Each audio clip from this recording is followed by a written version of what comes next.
This is something you guys have been requesting the hell out of for a long time. It took a lot of time, but I finally found 3 stories that take place during school lockdowns. It was a typical boring day in calculus, only it was Friday, 7th period, meaning the week was almost over and spring break would finally be upon us. So everybody was getting antsy in their seats. I could tell we didn't have a test that day, like a lot of my friends did with their other teachers. So our teacher, in the middle of class, just decided to start playing games with us on sporkle.com. He was a very laid-back teacher like that. As we were doing some brand logo quiz on Sporkle, I remember the exact moment it happened. Right after my friend answered a question, I remember the exact answer to Adidas. The dean's voice came through the loudspeaker. He sounded panicked and frantic as he told all the teachers this was not a drill and to go into lockdown. I actually got the chills and I got goosebumps on my arms as our usually laid-back teacher, too, seemed panicked as he ran to turn off the lights and ushered us to the back corner of the room. We all sat in silence for about 2 minutes, and then the usual buzzing that came from a panel in the back of the room ceased, indicating that the school must have cut all the power. We all looked at each other, realizing this must be serious. A few more minutes of waiting later, we heard a man screaming at the top of his lungs coming down the hallway. 2 girls in the class actually started crying, which made all of us even more scared. As the screaming got closer to the classroom, the lunatic-sounding man started banging on the lockers while screaming, "I'll kill all of you." It was at that moment that I started to fear for my life. My teacher shushed us as we all looked at each other to see our peers' reactions. The banging then moved from the lockers to our classroom door, and that's when one of the crying girls screamed, "No." The banging on the door only grew worse as the man started screaming, "Open up." 2 of the girls in the class were crying out loud now. It felt like an eternity that man was pounding at the door. But eventually, he finally continued down the hallway, screaming like a mentally insane person until we could not hear him anymore. I'd say 10 minutes later though, it felt like half an hour given the situation. The dean came back on the loudspeaker, explaining the situation, which was surprising for him to do.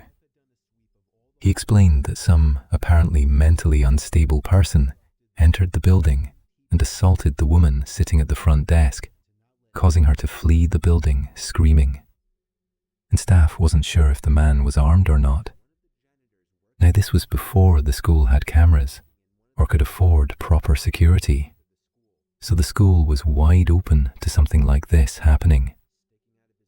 The staff had done a sweep of all the hallways and classrooms and couldn't find him.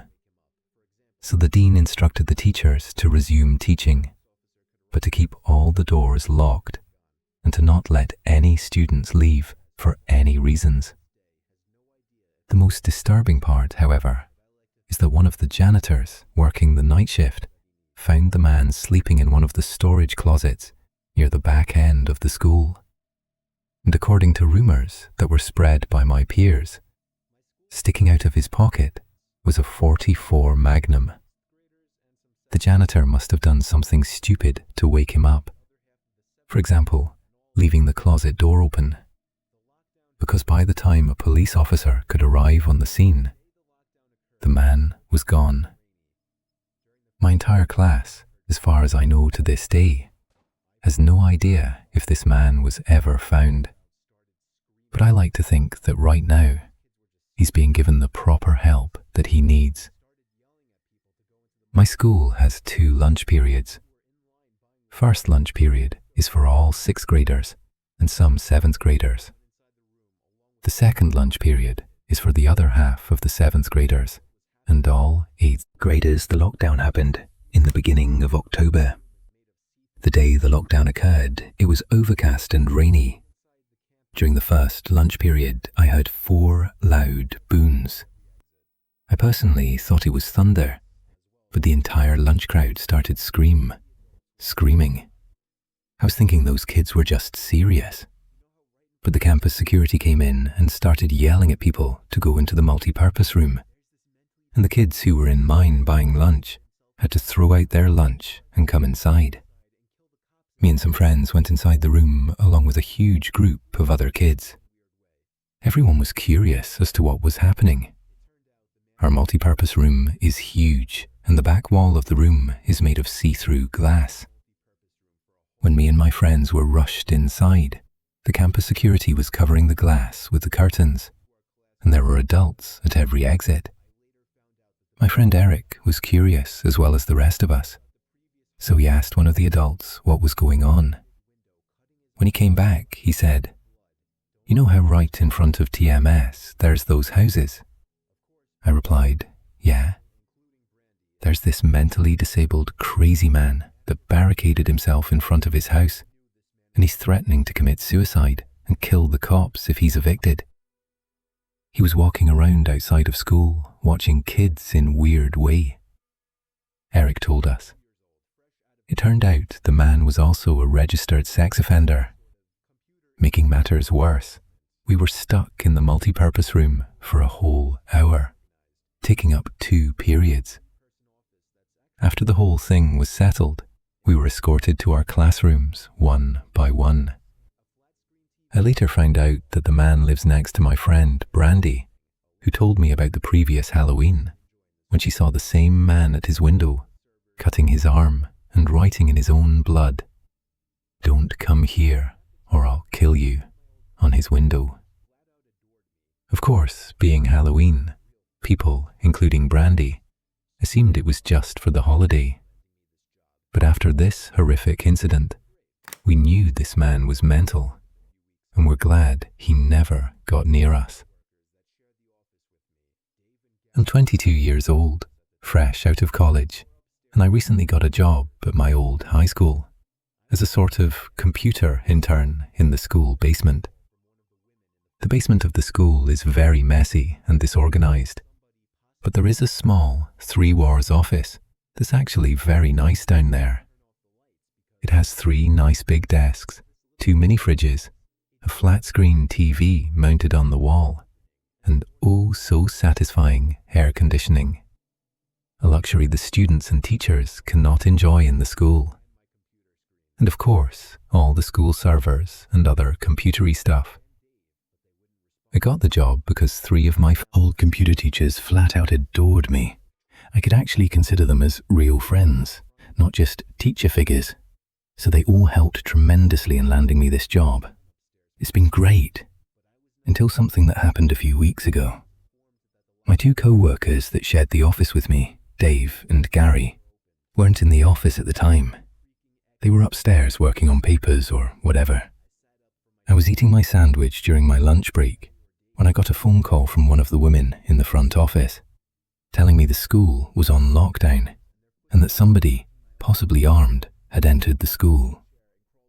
There wasn't much that I could do other than turn off the lights because, surprisingly, as nice as this little office was, it didn't have an actual door to it, just a big opening, and the door to the whole basement didn't even have a working lock. For my own safety, I did turn off all the lights in the office and my computer screen. I kept my phone on the desk, texting both Gary and Dave, but they wouldn't respond. I sat down there in the dark, playing games on my phone for like 20 minutes, waiting for the call from up front to tell me to resume working. I had no idea what was happening. I couldn't hear what was going on upstairs from down here, but I was not allowed to make any calls until I was informed that the lockdown was over. Then, the noisy basement door opened as the creaking echoed across the basement and into my office. I sat up from my seat, wondering if I should to call out Gary or Dave. I was eager to get some info from them. Someone then came running down the stairs, and their footsteps were approaching my office. I pushed away my chair and crawled under my desk. Somebody entered the office, but did not turn on the lights. There was just silence. I can't even describe the fear I was experiencing.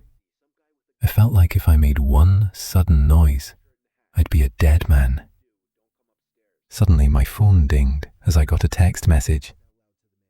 I felt my entire world shrivel up and die at that one moment, as I clenched my teeth in fear. Footsteps suddenly moved closer to me until I finally dove out from under the desk in capitulation, begging whoever it was not to kill me. And just then, someone grabbed my arm and pulled me up. It was some guy in a red plaid button-up jeans and a reddish-black cap. He told me, "It's okay, I'm just down here hiding with you." "What's going on up there?" I whispered to him. He kind of ignored my question and asked me if there's an exit down here. I told him, yeah, around that way. Before he could do anything else, I asked him, "Who are you?" There was a brief moment of silence before he started explaining. He was coming in to pick up his son when a teacher told him to hide. After his explanation, I checked my phone and saw the text I received was from Dave. It said, "Dude, this is crazy. Some guy with a gun shot Mr. Buckley. He's wearing a red shirt and hat. Whatever you do, don't come upstairs." I was about to reread that text out loud to the man until I realized I looked up and felt my stomach sink. The man seemed to catch on to my suspicious stare. Panicking, all I could think to do was to run for the upstairs. A gunshot echoed through the basement, and I could hear the bullet ricochet off something metal in the darkness. But thank God the bullet missed me, and I made it upstairs. Fortunately, police were waiting at all exits, including the basement exit, and caught the man the second he opened the door. More good news. Our teacher, Mr. Buckley, survived the gunshot. It was later determined that the man and Mr. Buckley had some beef for whatever reason, but that was never, ever revealed. All we know is that Mr. Buckley couldn't have done anything that would have warranted this kind of reaction. And I know that the sound of that gunshot will forever echo in my mind.